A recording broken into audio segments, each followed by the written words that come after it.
Now देखो, इसी point पे हम लोग कल रुके थे, इसी पॉइंट से हमें शुरू करना है। Yesterday we stopped at this point. हम लोगों ने क्या बोला, हमारे पास हमने ये वाला portion yesterday we had discussed. हम लोगों ने ये पोर्शन हम लोगों ने कल डिस्कस किया था। हमारे पास क्या था, तो जो भी अल्कली मेटल्स का एयर के साथ रिएक्शन करोगे तो क्या होगा। अब आज हमें इधर वाला पोर्शन, लेफ्ट साइड वाला पोर्शन डिस्कस करना है। अगर हम लोगों के पास अल्कली मेटल्स को वाटर के साथ रिएक्ट करोगे तो क्या होगा, तो अल्कली मेटल को वाटर के साथ रिएक्ट करोगे तो मेटल हाइड्रोक्साइड फॉर्म होंगे। अगर इन अल्कली मेटल को वाटर के साथ हमने रिएक्ट किया, जो भी अल्कली मेटल है उनको वाटर के साथ रिएक्ट किया तो क्या फॉर्म होगा, तो हमारे पास हाइड्रोक्साइड फॉर्म होगा। जैसे अगर हमारे पास अल्कली मेटल है एम, अगर उसको हमने H2O से रिएक्ट किया तो तुम्हारे पास प्रोडक्ट क्या बनेगा, तो तुम्हारे पास प्रोडक्ट बनेगा MOH। तुम्हारे पास प्रोडक्ट बनेगा MOH and by product will be half H2। Product बनेगा MOH और by product will be half H2। जैसे अगर तुम्हारे पास है सोडियम, सोडियम का अगर H2O से रिएक्शन करवाते हो तो हमारे पास यहाँ पे सोडियम और OH मिलके बनेगा क्या, तो NaOH और रिलीज होगा हाफ H2। बट तुम्हारे पास ये जो रिएक्शन है ना वाटर के साथ, अगर तुम रिएक्शन करते हो तो ये वाटर के साथ जो रिएक्शन है ना, ये बहुत ज्यादा वायलेंट हो जाता है। इफ यू ऑल नो, तुम्हारे पास ये है ना वाटर के साथ इतना खतरनाक, वाटर के साथ इतना खतरनाक तरह से वायलेंट हो जाता है कि हमारे पास it's like like very very much reactive, बहुत ज्यादा रिएक्टिव होता है।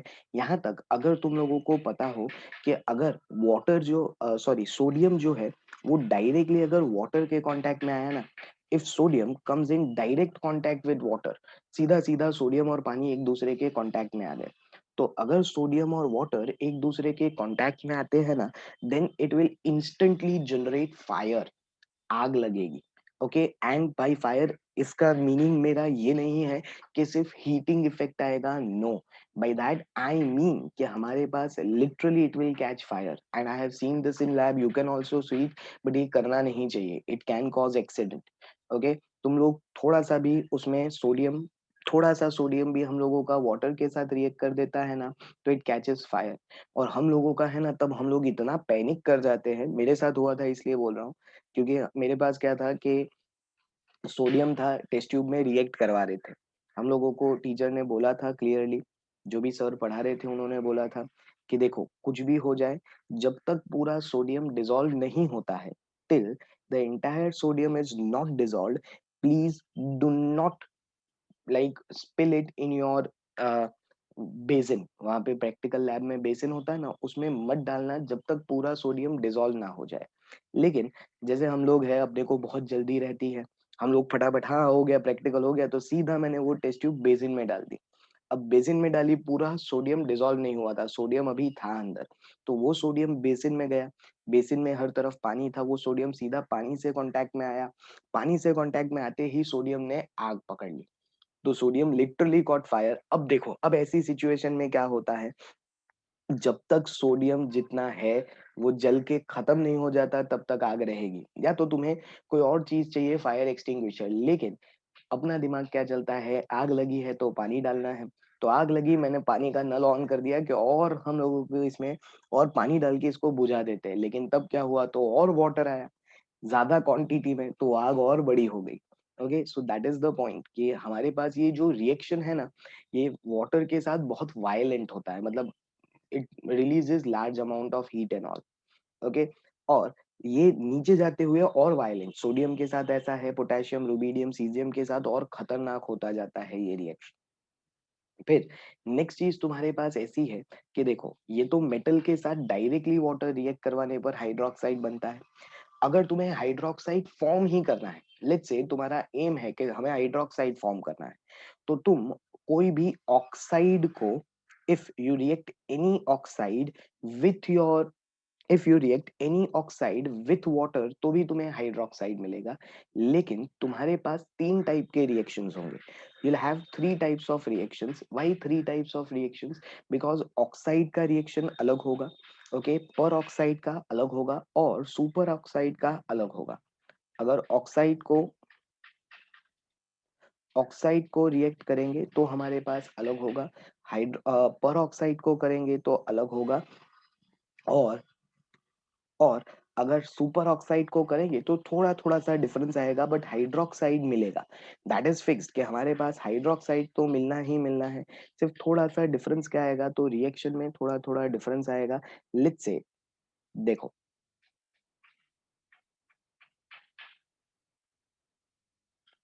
देखो अगर तुम्हारे पास ऑक्साइड है, इफ आई से इफ यू हैव ऑक्साइड, तो ऑक्साइड में क्या होगा, तो ऑक्साइड में M2O इस टाइप का ऑक्साइड होता है। सॉरी, यहाँ पे M2O आना चाहिए, हाँ ये गलत है, गलती से भी ये सेम मत लिख लेना। ये तुम्हारे पास आएगा MLI2O।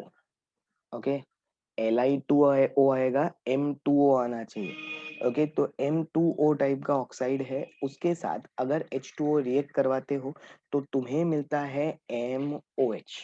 तुम्हें क्या मिलता है, MOH, 2 मोल्स ऑफ MOH। लेकिन अगर डायरेक्टली, ओके, ऑक्साइड के साथ वाटर रिएक्ट करवाओगे तो डायरेक्टली हाइड्रोक्साइड मिलेगा। लेकिन अगर तुमने M2O2 ले लिया, अगर तुमने ले लिया M2O2, उसके साथ तुमने रिएक्ट करवाया 2H2O, यानी ये पर ऑक्साइड लिया, तो पर ऑक्साइड लेने पर तुम्हें MOH तो मिलेगा, बट साथ ही साथ H2O2 यानी हाइड्रोजन पर ऑक्साइड एज बाई प्रोडक्ट भी मिलेगा। तो तुमने अगर डायरेक्टली ऑक्साइड को वाटर से रिएक्ट करवाया, if you react oxide with water, तो तुम लोगों को क्या मिलता है, हाइड्रोक्साइड।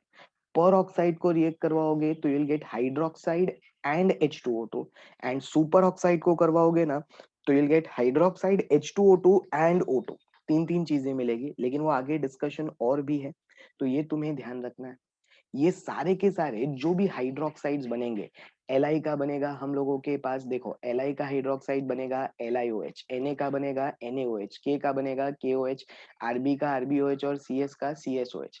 सबका ऐसा हाइड्रोक्साइड बनेगा। अब हम लोगों के पास सभी को पता है ये सारे हाइड्रोक्साइड क्या होते हैं, तो ये सारे हाइड्रोक्साइड हमारे पास बेस होते हैं। All these hydroxides are base, and ऐसे वैसे बेस नहीं, they are the strongest bases that we have. जितने हमारे पास बेस है उसमें से ये स्ट्रॉन्गेस्ट बेसिस है। और हम लोगों के पास डाउन द ग्रुप जाते हुए बेसिक कैरेक्टर क्या होता है, तो बेसिक कैरेक्टर इंक्रीज होता है। ये तो हम पीरियोडिक टेबल से पढ़ चुके हैं कि ऑक्साइड्स और हाइड्रोक्साइड्स जो मेटल के होते हैं, मेटल के ऑक्साइड और हाइड्रोक्साइड हमारे पास क्या होते हैं, बेसिक। और डाउन द ग्रुप जाते हुए हमारे पास बेसिक कैरेक्टर क्या होगा, तो डाउन द ग्रुप जाते हुए हमारे पास बेसिक कैरेक्टर इंक्रीज होगा। As we move down the group हमारे पास बेसिक कैरेक्टर क्या होता है, तो बेसिक कैरेक्टर इंक्रीज होता है।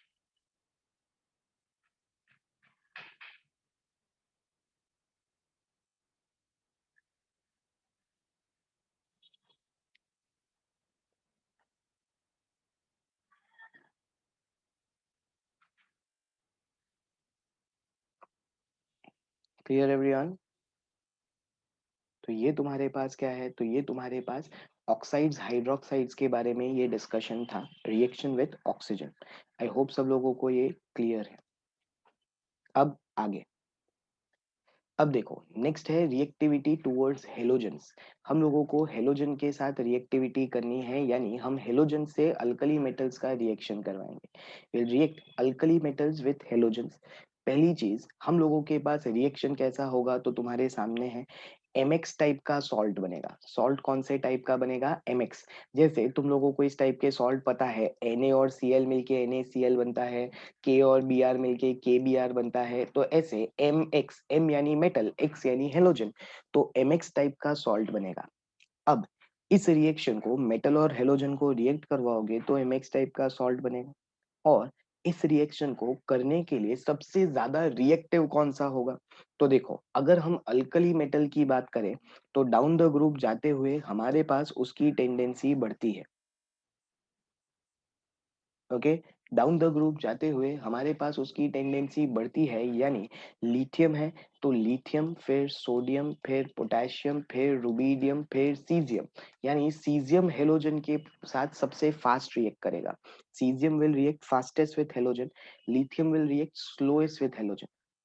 cesium will react fastest with halogen, lithium will react slowest with halogen.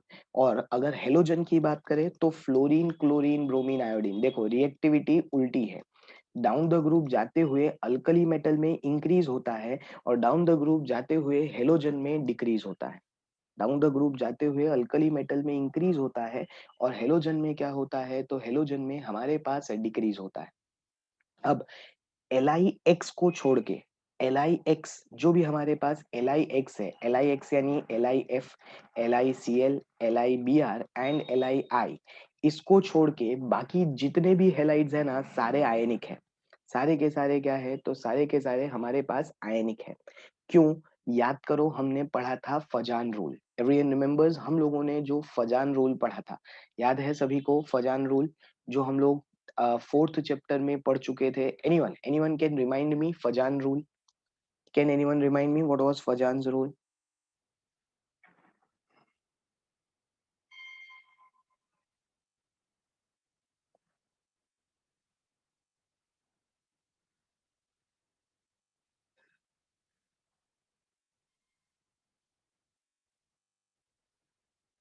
Yes, anyone? Yes, no ionic bond is completely ionic, हमारे पास कुछ ना कुछ उसमें चेंजेस होते हैं।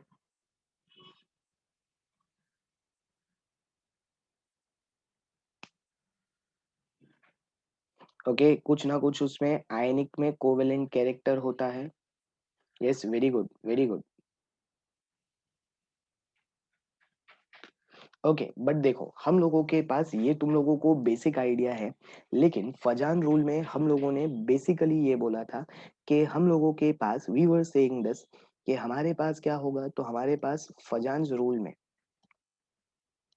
हम लोग बोलते क्या थे, तो smaller cation higher the covalent character if higher covalent nature, हम लोग फजान रूल में क्या बोलते थे, तो higher covalent nature, covalent nature क्या होगा, तो कोवेलेंट नेचर ज्यादा होगा अगर, अगर हमारे पास क्या होगा, तो covalent nature is higher if smaller cation, cation क्या होना चाहिए, तो कैटायन छोटा होना चाहिए। कैटायन क्या होना चाहिए, छोटा, जितना छोटा कैटायन होगा उतना ज्यादा कोवेलेंट।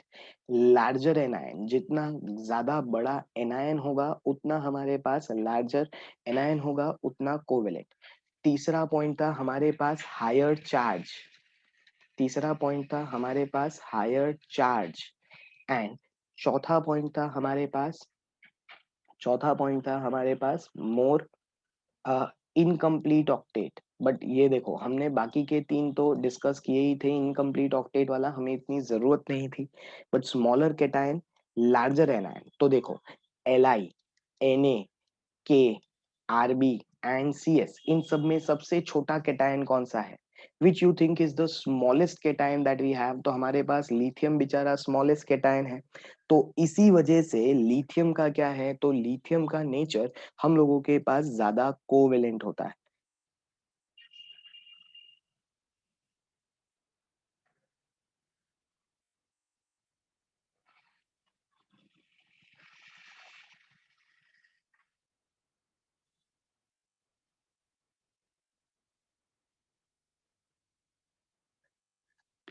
ओके, तो हम लोगों के पास क्या है, तो हम लोगों के पास यहाँ पे लिथियम का क्या है, तो लिथियम हम लोगों के पास, लिथियम का क्या है, तो लिथियम की साइज सबसे कम है। तो हम लोगों के पास क्या होगा, तो लिथियम की साइज कम होने की वजह से हमारे पास क्या होगा, तो लिथियम की साइज कम होने की वजह से उसका नेचर कोवेलेंट होगा। और हमारे पास क्या होता है, तो देखो, ये स्मॉलर कैटायन क्यों बोलते थे, याद करो, why why why we use to say कि ये स्मॉलर कैटायन ज्यादा कोवेलेंट होगा, क्योंकि हम लोगों के पास ये कैटायन है, ये Li, अगर तुम्हारे पास एनायन है, ये बड़ा सा एनायन Br, अब क्या होगा, ये Li क्या करेगा, तो ये Li Br के इलेक्ट्रॉन को अपनी तरफ अट्रैक्ट करेगा। ये Li क्या करेगा कि Br के इलेक्ट्रॉन को अपनी तरफ अट्रैक्ट करेगा।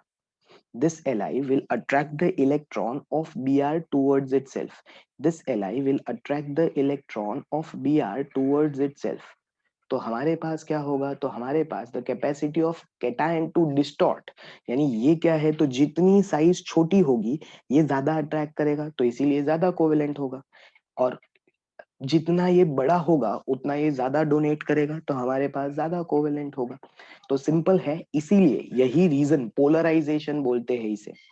कैटायन क्या करता है, तो कैटायन एनायन के इलेक्ट्रॉन को अपनी तरफ अट्रैक्ट करता है। कैटायन क्या करता है, अगेन रिपीटिंग, कैटायन क्या करता है, तो कैटायन एनायन के इलेक्ट्रॉन को अपनी तरफ अट्रैक्ट करता है। ओके, कैटायन हम लोगों के पास एनायन के इलेक्ट्रॉन को अपनी तरफ अट्रैक्ट करता है, इसे हम बोलते हैं पोलराइजेशन। कैटायन एनायन के इलेक्ट्रॉन को अपनी तरफ अट्रैक्ट करेगा, उसे हम क्या बोलेंगे, तो उसे हम बोलेंगे पोलराइजेशन। तो जितना कैटायन छोटा होगा उतना वो ज्यादा अट्रैक्ट करेगा, और जितना एनायन बड़ा होगा उतना उसको डोनेट करने में मजा आएगा। तो देखो हमने वही बोला पोलराइजेशन कैपेसिटी। तो देखो, the capacity of cation to distort electron cloud of anion, इसको खींचने की capacity, smaller the cation more is polarization. And polarizability यानी क्या, capacity of anion to get distorted, यानी पोलराइजेशन कैपेसिटी यानी इसकी खींचने की कैपेसिटी, और पोलराइजेबिलिटी यानी इसकी डोनेट करने की कैपेसिटी। और हमारे पास क्या होगा, तो हमारे पास यहाँ पे दोनों की कैपेसिटी में क्या है, तो वही चीज, जितना छोटा कैटायन होगा वो ज्यादा अट्रैक्ट करेगा, जितना बड़ा एनायन होगा वो ज्यादा डोनेट करेगा, और उसी वजह से हम लोगों के पास कोवेलेंट कैरेक्टर ज्यादा आएगा। तो जितना हम लोगों के पास ये ज्यादा, उतना कोवेलेंट कैरेक्टर ज्यादा।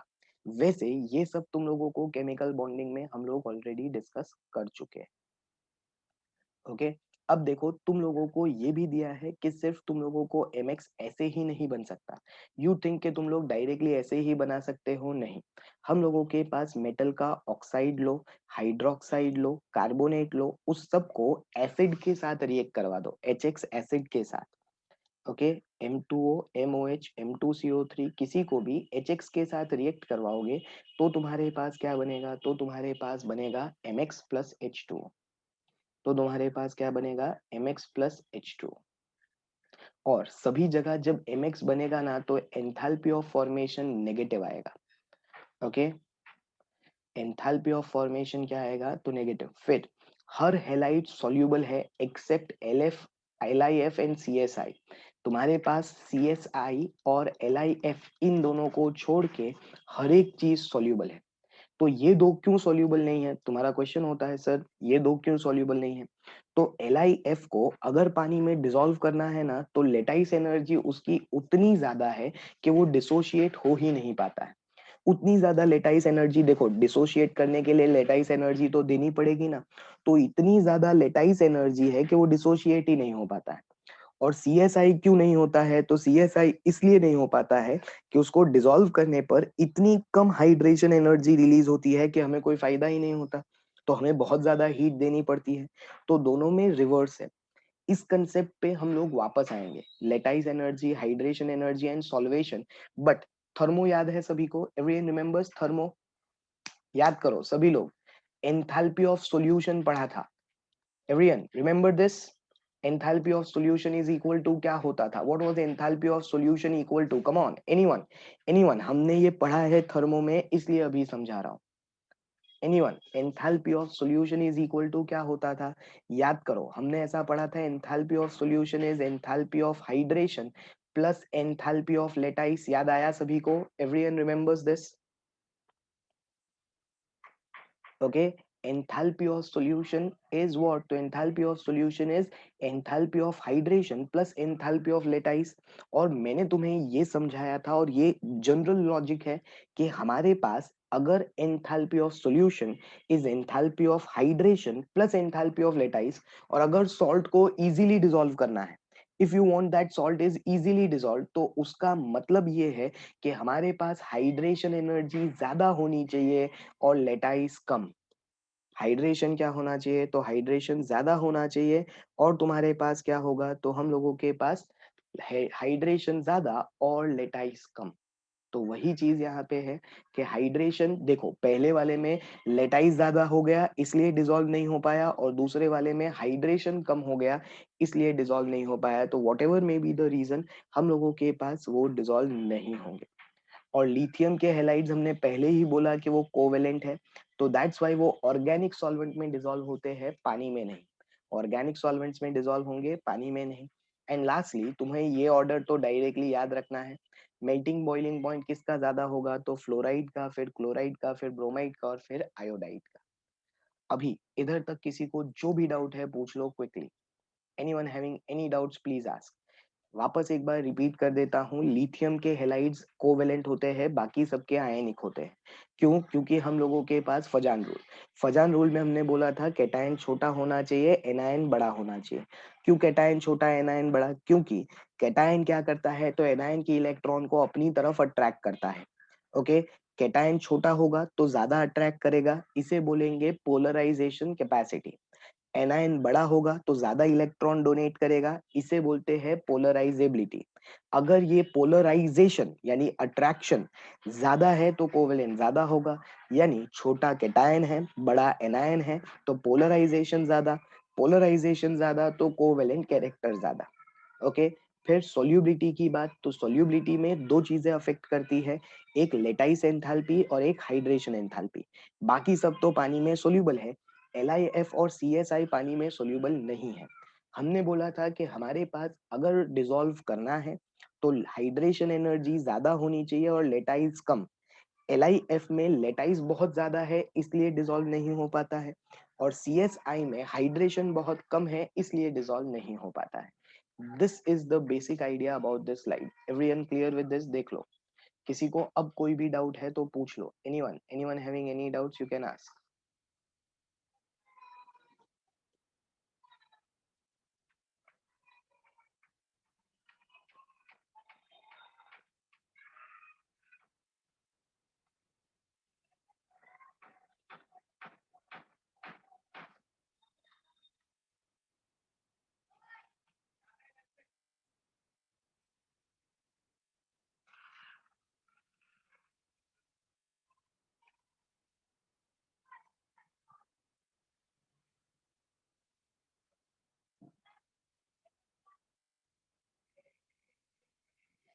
Everyone clear with this?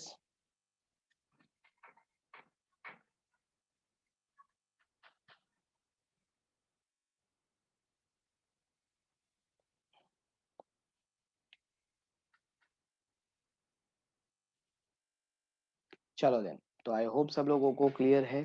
तो हम लोग आगे बढ़ते हैं। अब देखो, अगर लिक्विड NH3 और हाइड्रोजन के साथ अगर हम लोग रिएक्ट करते हैं, what if we react with,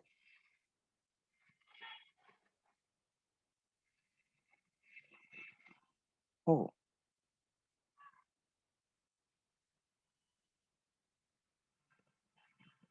just a minute,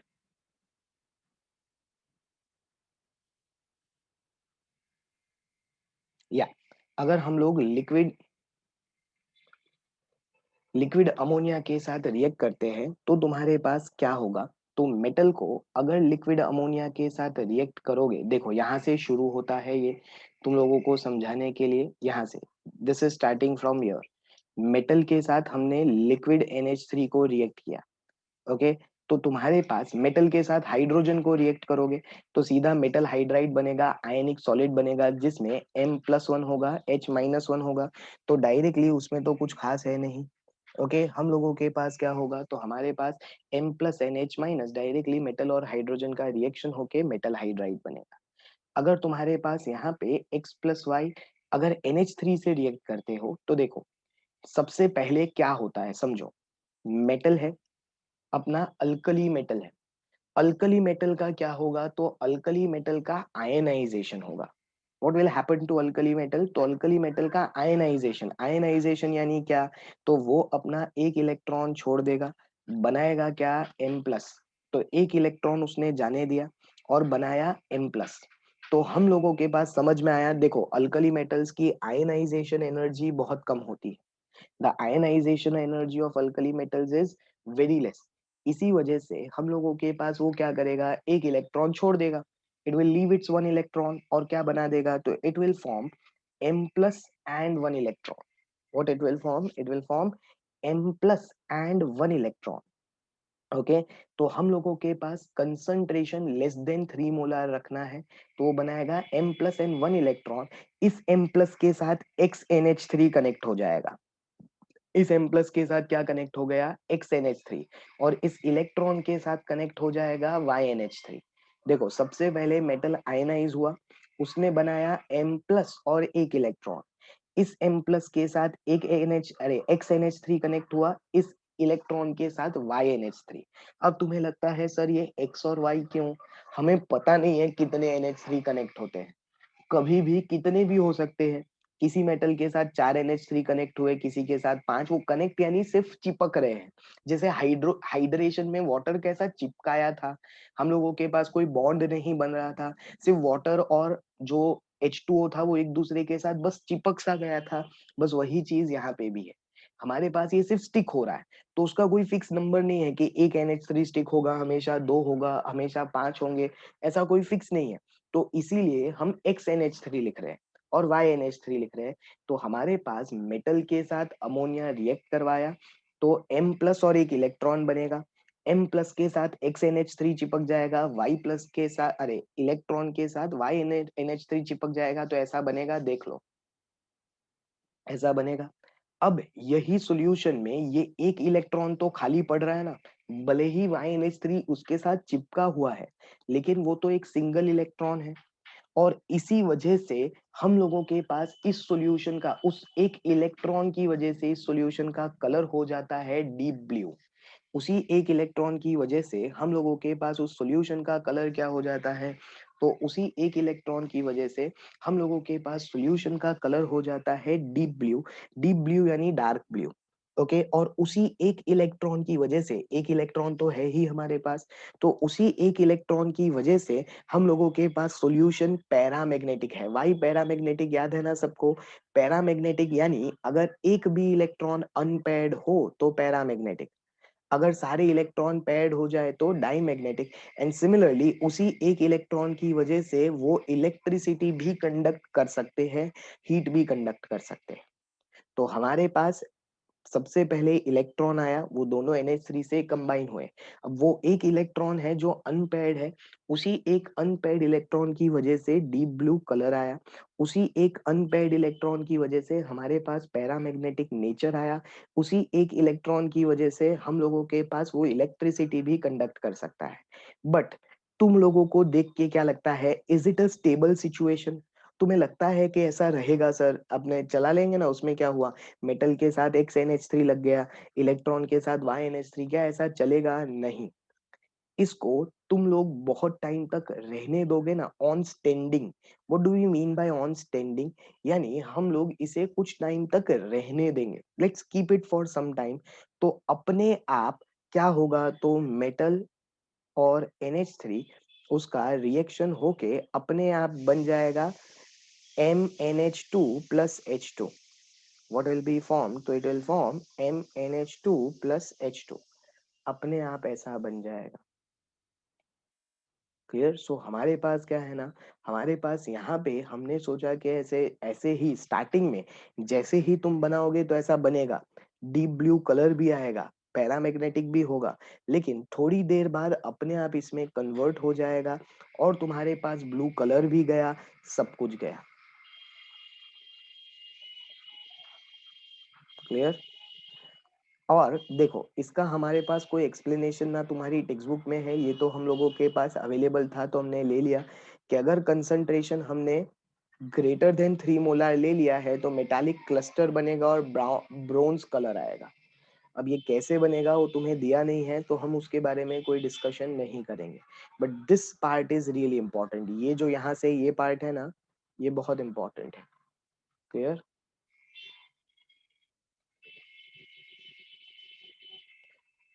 okay, so metal का हाइड्रोजन के साथ रिएक्शन करने पर हाइड्राइड बनेगा, मेटल हाइड्राइड आयनिक सॉलिड।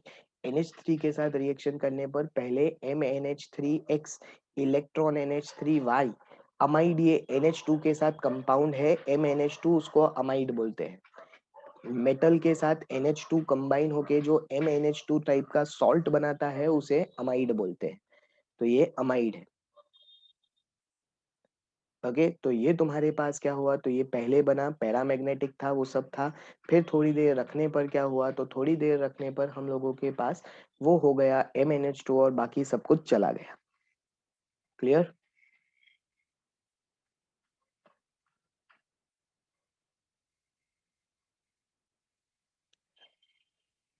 अब देखो, next is with oxo acids और सॉल्ट्स।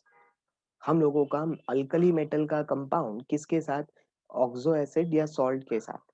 ऑक्सो एसिड या सॉल्ट, जो ऑक्सो एसिड के साथ कंपाउंड बनेगा वो सॉल्ट होगा। ओके, ऑक्सो एसिड्स कौन से acids, pay attention, what are oxo acids, can anyone tell me what are oxo acids? Okay, देखो यहाँ पे क्लियर लिखा है, are those acids, oxo acids are those acid in which acidic H plus is on a hydroxyl group, is on a hydroxyl group with COSO। यानी जैसे अगर तुम्हारे पास C double bond O है, उसके साथ तुमने OH ऐसा लगाया, तो ये ऑक्सो एसिड। या तो ये H2CO3, ये जो हम लोग ऑक्सो एसिड बोलते हैं वही है।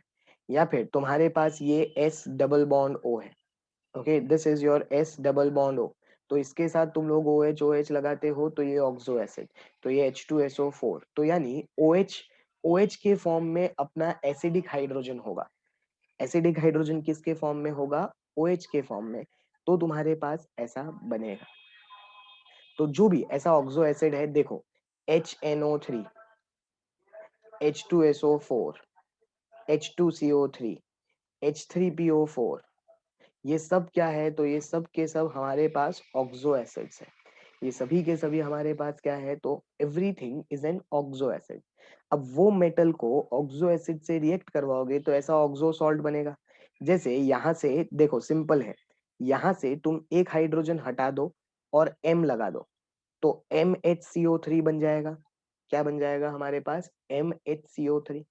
अगर दोनों हाइड्रोजन हटा दो और M लगा दो, तो दूसरा सॉल्ट बन जाएगा M2CO3। इसमें भी दोनों हाइड्रोजन हटा दो तो M2SO4। तो तुम्हारे पास मेटल को ऐसे ऑक्सो एसिड से रिएक्ट करवाओगे तो उसके ऑक्सो सॉल्ट्स बनेंगे। ये सारे के सारे सॉल्यूबल है H2O में। अब देखो, तुम्हारे पास Li2CO3 डिकम्पोज होता है, LiHCO3 तो होता ही नहीं है, क्योंकि LiHCO3 स्टेबल नहीं होता है, दैट्स वाई हम लोगों के पास वो एग्जिस्ट ही नहीं करता। बट Li2CO3 डिकम्पोज होता है।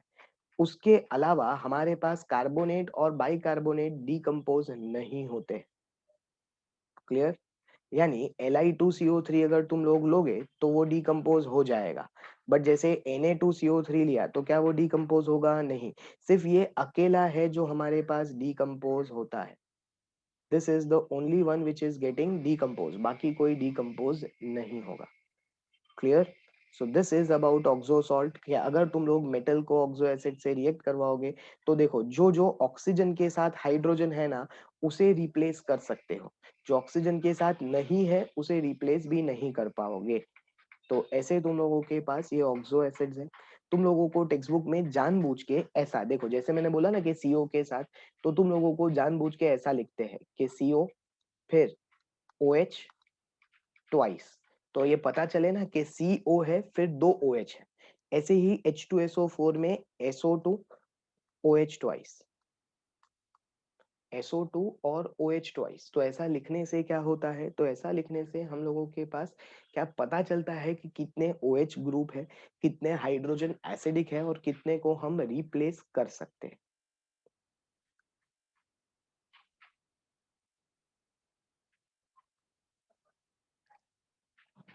आई होप सब लोगों को ये सब कुछ क्लियर है।